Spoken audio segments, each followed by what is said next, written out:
A orillas de la riera, el molino se asienta aprovechando la fuerza constante del agua.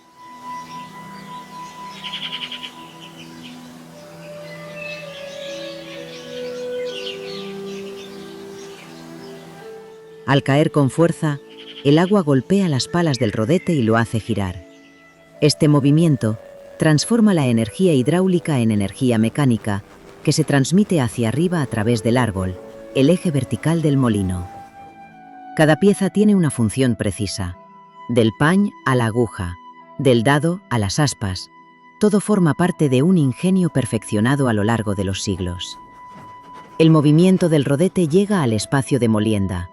Aquí, el árbol conduce la energía hasta el conjunto de las dos muelas. La mayor, la muela solera, actúa como base y contrapeso. En su centro, el ojo alberga la boxa, un cilindro de madera que permite encajar y estabilizar el eje.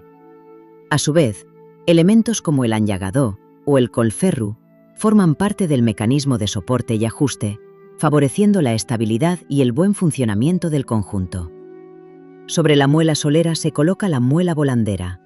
Con la ayuda de la cabria, esta pesada piedra superior se encaja con precisión sobre el eje vertical.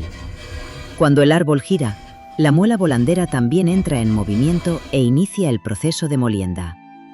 La nadilla y el ojo de la muela ayudan a asentar el conjunto y facilitan el correcto funcionamiento entre ambas piedras. El grano se introduce en la tolva, una estructura de madera situada sobre las muelas. A través del canalillo, el grano de cereal cae de forma controlada hasta el ojo de la muela. El riscla y la filuseta ayudan a mantener un flujo constante. El roce entre las dos muelas tritura el grano lentamente y lo transforma en harina. La harina resultante cae por el harinal hasta la farinera, un recipiente de madera donde se acumula el producto final. Así culmina un proceso esencial para la vida cotidiana durante siglos. Un sistema aparentemente sencillo, pero de gran sabiduría técnica, que permite comprender la importancia histórica de los molinos hidráulicos en el territorio.